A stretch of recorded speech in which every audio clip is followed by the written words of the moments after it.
¿Qué pasaría si pudiéramos hacer que todos los miles de millones de años de historia de la Tierra entraran en un solo día? ¿En qué momento habría surgido la vida? ¿Cuántos minutos u horas habrían durado los dinosaurios? ¿Y cuánto tiempo llevamos existiendo los humanos? ¿Segundos? ¿O incluso menos? En un momento lo verás. La historia de la Tierra en 24 horas. Son las 0 horas. Acaba de surgir una nueva estrella. Una que algún día se llamará Sol. Una nube de polvo y gas sigue orbitando a su alrededor. Los restos de una estrella masiva y antigua que murió hace mucho tiempo. Dentro de esta nube se está formando un cúmulo de polvo que está creciendo. Con el tiempo, esta masa sin forma se convierte en un planeta. Esto es la Tierra. En ese momento, un día en la Tierra duraba aproximadamente 6 horas. Con el tiempo, la atracción gravitatoria de la Luna ralentizó la rotación de la Tierra, haciendo que el día se alargara gradualmente. A las 0 horas 40 minutos, algo se acerca a la Tierra. No es un asteroide, otro planeta. Theia. Este vecino de la Tierra tenía aproximadamente el tamaño de Marte. A lo largo de millones de años, sus órbitas se fueron acercando. Theia chocó con la Tierra en ángulo y se desintegró por completo. Sus restos fundidos y la lava de la Tierra se agruparon durante los siglos posteriores, formando un objeto esférico. Así nació la Luna. A las 1:13 ya podemos ver los primeros océanos. A medida que la Tierra se enfriaba, el vapor de agua liberado por los volcanes comenzó a condensarse. Llovió por primera vez. Aparecieron masas de agua en la superficie del planeta. Al principio eran pequeños charcos que se evaporaban rápidamente, pero al poco tiempo se volvieron más grandes y estables. El planeta todavía estaba caliente y el agua apenas se mantenía en estado líquido, con temperaturas que oscilaban entre los 40 y los 85 grados Celsius, entre 104 y 185 grados Fahrenheit. En algunas zonas había lagos de agua hirviendo. El agua provenía de la lluvia y de la desgasificación del interior de la Tierra a través de la actividad volcánica. El espacio también ayudó mucho. Asteroides y cometas ricos en agua bombardearon la Tierra. Este proceso es continuo y está sucediendo poco a poco, incluso ahora mismo, mientras estás viendo este video. De hecho, alrededor de 60 a 100 toneladas de material cósmico caen sobre la Tierra cada día. A las 1:52, corrientes calientes con mezclas de origen volcánico fluyen desde las profundidades de la Tierra hacia el agua bajo una inmensa presión. En estos lugares, la naturaleza crea laboratorios químicos naturales, reorganizando aleatoriamente las combinaciones de moléculas. Se produce el primer avance, la síntesis de la primera molécula orgánica. Empiezan a formarse aminoácidos, ARN y proteínas. Con el tiempo, la sopa primordial se satura y surgen estructuras capaces de autorreplicarse.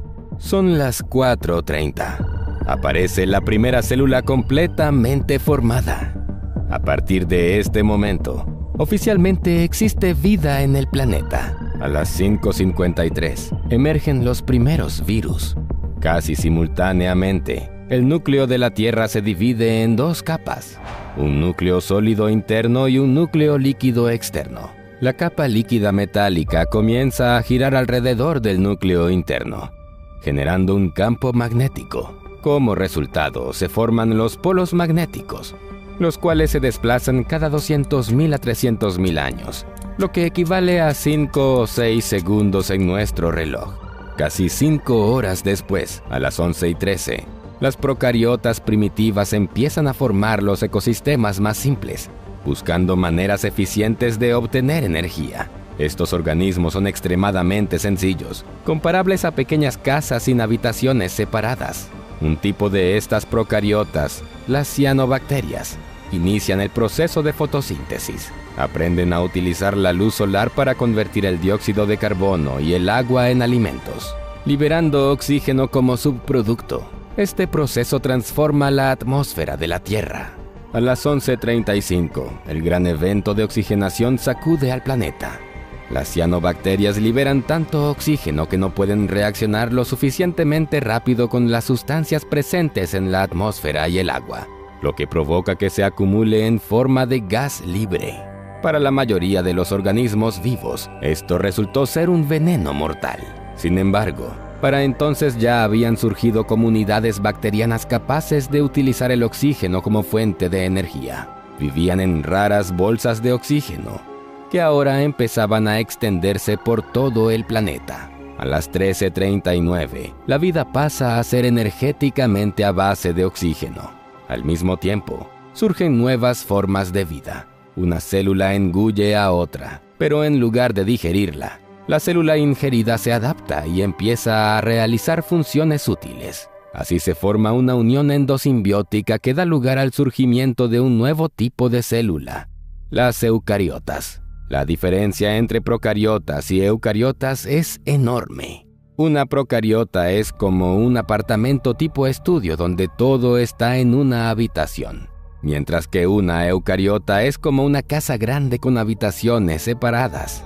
La eucariota tiene un núcleo, una habitación especializada para almacenar y procesar información genética, mitocondrias, la central eléctrica y muchos otros orgánulos, cada uno de los cuales realiza su función específica. Para las 15:43, las células habían comenzado a agruparse, formando vida multicelular primitiva. Tan solo 2 horas después, a las 17:47, se había formado una vida pluricelular plenamente desarrollada. Apareció el primer organismo que se reproducía sexualmente, el alga bangiomorfa. Para entonces, también habían surgido los primeros hongos, pero algo inesperado estaba a punto de suceder en la Tierra. A las 20:38, el clima cambió repentinamente debido a los gases de efecto invernadero y las corrientes oceánicas, lo que dio lugar a la glaciación marinoana, también conocida como Tierra Bola de Nieve. El planeta quedó cubierto de hielo de varios kilómetros de espesor y las temperaturas bajaron a menos 50 grados centígrados o menos 58 grados Fahrenheit. La mayoría de las formas de vida se extinguieron y solo sobrevivieron los organismos de los océanos, las fuentes termales y las grietas de hielo. A las 20:43, la actividad volcánica en curso derritió los glaciares en los océanos y en la Tierra, y los organismos sobrevivientes ocuparon nuevos nichos ecológicos. A las 21:02 comenzó la explosión Avalon, una explosión de vida. Surge la biota ediacárica, los primeros organismos multicelulares complejos. Se trataba en su mayoría de criaturas de cuerpo blando y simetría radial. Algunos organismos alcanzaron varios centímetros de tamaño, a diferencia de las formas multicelulares simples anteriores. La biota ediacárica presentó una diversidad sin precedentes en cuanto a formas, estructuras y modos de vida. A las 21:12 se produjo la explosión cámbrica. La vida se volvió mucho más compleja y aparecieron los primeros organismos con partes corporales duras. La naturaleza empezó a experimentar con diferentes formas y funciones. Entre los primeros en surgir estuvieron los trilobites, artrópodos con exoesqueletos duros que se extendieron rápidamente por los mares. Comenzaron a aparecer los ancestros de todos los vertebrados, como Picaya, una criatura con una columna vertebral primitiva. También surgieron formas extrañas como Alucigenia, con espinas, y Wiwaxia cubierta de placas de armadura. A las 21:27, la explosión cámbrica había llegado a su fin. Alrededor de las 21:34, las plantas han emergido en la Tierra. Estas son formas de vida simples, parecidas a los musgos. Carecen de raíces y absorben la humedad del ambiente a través de todo su cuerpo. Una vez que las plantas se establecen en la Tierra, comienzan a transformarla, producen oxígeno y sientan las bases para nuevos ecosistemas. Estas primeras plantas no solo estabilizaron el suelo, sino que también crearon un hábitat para los primeros animales terrestres. A las 21:40, los primeros animales comienzan a colonizar la Tierra. Estos primeros colonizadores son artrópodos, ancestros directos de los insectos, arañas y ciempiés actuales. A medida que las plantas empiezan a cubrir las zonas costeras húmedas, los animales las siguen en busca de alimento y nuevos hábitats. A las 21:50, los océanos continúan repletos de vida. La era de los peces, el período devónico, ha comenzado. Las aguas están llenas de diversidad, desde criaturas sin mandíbulas hasta grandes depredadores como tiburones y peces acorazados. Se producen cambios significativos en los peces de aletas lobuladas. Uno de ellos, el Tiktaalik, comienza a utilizar sus aletas para desplazarse en aguas poco profundas, casi como si fueran extremidades. Parece que está a punto de dar un importante salto evolutivo. A las 22:05 este salto finalmente sucede. Somos testigos de un acontecimiento extraordinario. Los primeros anfibios salen del agua a la tierra. Estas criaturas descienden de peces de aletas lobuladas, cuyos miembros evolucionaron hasta convertirse en extremidades primitivas que ahora les permiten desplazarse por la tierra. El Ichthyostega y Acantostega son ejemplos bien conocidos de esta época.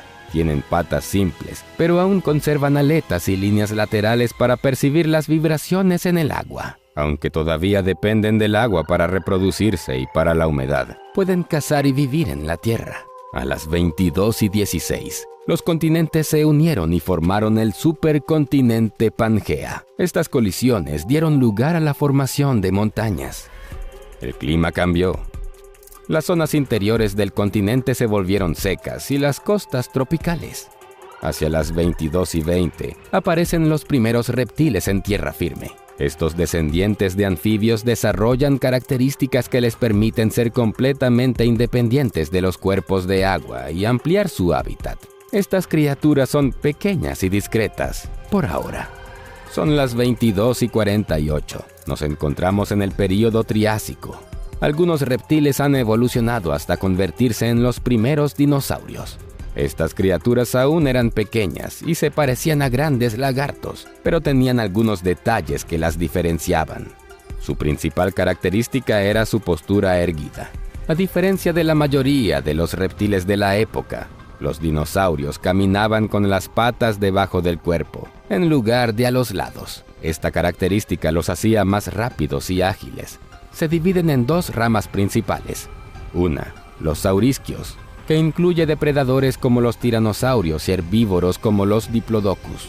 La otra, los ornitisquios, que luego evolucionaron hasta convertirse en herbívoros gigantes como los triceratops, estegosaurios y otros. No hubo ornitisquios carnívoros. A las 23:13, algunas ramas evolutivas de los dinosaurios tomaron un camino muy singular. Los descendientes de pequeños dinosaurios depredadores, como los dromeosaurios, dieron lugar a la aparición de los primeros terópodos emplumados. Una de las primeras especies, el Archaeopteryx, combinaba rasgos de los dinosaurios, como los dientes y la cola, con la capacidad de realizar vuelos cortos. Con el tiempo, las plumas empezaron a utilizarse para volar, las alas se alargaron y el cuerpo se volvió más aerodinámico. El Confucius ornis, con cola y pico cortos, se convirtió en una de las primeras aves verdaderas. Así fue como las aves modernas evolucionaron a partir de los dinosaurios. Las 23:16 marca una verdadera revolución en el mundo vegetal. La aparición de las primeras plantas con flores. Antes de esto, la tierra estaba dominada por helechos, coníferas y cícadas, que se reproducían por esporas o semillas desnudas. Al desarrollar flores y frutos, las plantas obtuvieron una importante ventaja evolutiva. Como estructuras complejas, las flores permitieron a las plantas atraer polinizadores como los insectos. Esta asociación entre plantas y polinizadores resultó ser increíblemente exitosa. El planeta prosperaba, los océanos y la tierra rebosaban de vida. No había señales de un desastre inminente. A las 23:39, un asteroide gigantesco, más grande que el Everest y de unos 10 kilómetros de diámetro, impacta contra la Tierra a una velocidad de 20 kilómetros por segundo cerca de la actual península de Yucatán. La bola de fuego vaporiza instantáneamente todo lo que se encuentra en un radio de 1000 kilómetros. El impacto crea un cráter de unos 200 kilómetros de ancho y varios kilómetros de profundidad. Una colosal nube de polvo y escombros envuelve el planeta, sumiéndolo en la oscuridad. El cielo se oscurece, el polvo bloquea la luz solar, las temperaturas se disparan, furiosas tormentas de fuego arrasan la tierra. Los bosques se incendian y los ecosistemas son destruidos. Los océanos hierven y los animales perecen debido al calor y la falta de oxígeno. Poco después, las temperaturas caen en picada debido a que llega menos luz solar a la superficie del planeta, provocando un enfriamiento global. La fotosíntesis se detiene y los ecosistemas colapsan. Los dinosaurios mueren de frío y hambre. El clima se vuelve duro. Tormentas, tsunamis, terremotos e incendios forestales asolan el planeta. Después de varios años, el polvo comienza a asentarse. Una vez más, la luz del sol alcanza la superficie de la Tierra y el clima comienza a recuperarse. Una escena desgarradora se desarrolla bajo los débiles rayos del sol. Hasta el 75% de todas las especies vivas han desaparecido por completo, para siempre. Los sobrevivientes se adaptan desesperadamente a las nuevas condiciones. Con los nichos ecológicos abiertos tras la catastrófica extinción, la vida en la Tierra comienza a recuperarse. Las temperaturas vuelven a la normalidad, aunque el clima ha cambiado para siempre. Es el auge de los mamíferos, que antes eran pequeños y mayoritariamente nocturnos. Ahora ocupan los nichos liberados y evolucionan rápidamente. Su sangre caliente, sus nacimientos vivíparos y su pelaje les permitieron convertirse en la especie dominante. Algunos permanecieron en la tierra, otros regresaron al agua y algunos se establecieron en los árboles. Y entre ellos surgen algunos especiales. Para las 23:40 ya podemos observar pequeños animales que se asemejan a los lémures modernos. Son criaturas nocturnas, buscan comida y se protegen de los depredadores terrestres en los árboles. Estos son primates. Para este momento, aparece el Plesiadapis, una de las primeras criaturas clasificadas como primates. Desarrolló características clave. La visión se convirtió en su sentido principal. Tenía extremidades flexibles con dedos para trepar y un cerebro más grande que aseguraba una mejor visión y coordinación. A las 23:49 aparecen los primeros monos de nariz estrecha. Y para las 23:58 algo legendario está a punto de suceder. En el continente africano, los densos bosques se transforman en sabanas. Los primates se ven obligados a descender de los árboles y adaptarse a la vida en el suelo. Esto da lugar a la aparición del Sahelanthropus cadensis, uno de los primeros homínidos que caminaba de forma estable sobre dos piernas, aunque conservaba algunas características simiescas. El bipedalismo no fue solo un truco evolutivo, facilitó el desarrollo de la inteligencia, ya que los miembros delanteros liberados resultaron útiles para realizar diversas tareas. Después de las 23:59 con 13 segundos, todo sucede en el último minuto de la historia. Aparece el Homo habilis, o el hombre habilidoso. El Homo habilis tenía un cerebro relativamente más grande, alrededor de 600 a 750 centímetros cúbicos, en comparación con sus predecesores. Sin embargo, su estructura física seguía siendo bastante primitiva, con brazos largos y un cuerpo pequeño. En el segundo 24 del último minuto de la historia, aparece el Homo erectus, que tiene un cerebro aún más grande, con un volumen de 850 a 1100 centímetros cúbicos. El Homo erectus está completamente adaptado a la vida bípeda y posee extremidades más proporcionadas. El Homo erectus da un paso decisivo, deja África y se extiende hacia Asia y Europa, y ya está intentando dominar el fuego. En el segundo 48 aparece el Homo heidelbergensis. Tiene un cerebro aún más grande, de 1100 a 1400 centímetros cúbicos. Estos seres usan el fuego de manera experta, construyen refugios y cazan grandes animales como mamuts y rinocerontes, utilizando lanzas de madera y herramientas de piedra. Esto requiere esfuerzo colectivo y planificación. 2 segundos después, aparece el Homo neanderthalensis, con un cerebro aún más grande, de 1200 a 1750 centímetros cúbicos, o 73 a 107 pulgadas cúbicas. Son excelentes cazadores y aún más socialmente desarrollados. Los neandertales cuidan a los enfermos y ancianos, entierran a sus muertos, realizan rituales y desarrollan un lenguaje rudimentario. En el segundo 54 aparece el Homo sapiens. Al igual que los neandertales, son descendientes del Homo heidelbergensis. En este momento, las tres especies coexisten en el planeta. El Homo heidelbergensis en África, Europa y Asia Occidental. Los neandertales en Europa y el Medio Oriente. El Homo sapiens en África. 2 segundos después, el Homo heidelbergensis desaparece. No puede adaptarse a las cambiantes condiciones ambientales y en parte se extingue, mientras que otros se asimilan y se mezclan con las nuevas especies humanas. En el segundo 58, aparece el primer Homo sapiens sapiens, el ser humano moderno.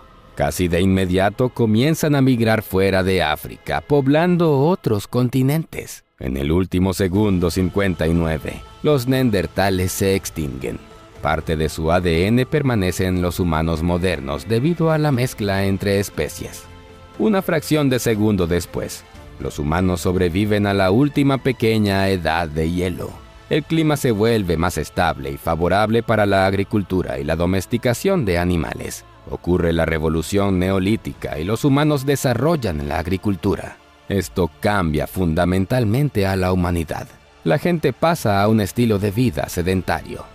La población comienza a crecer. Surge la especialización del trabajo y las jerarquías sociales, y el avance tecnológico se acelera. En el milésimo 915 se construyen las pirámides de Giza. Momentos después, se crea la primera máquina de vapor comercialmente exitosa. 5 milisegundos después, se desarrolla el ARPANET, el precursor de Internet. Y ahora estamos en la era de Internet y la inteligencia artificial. Estás viendo este video y presionando el botón me gusta.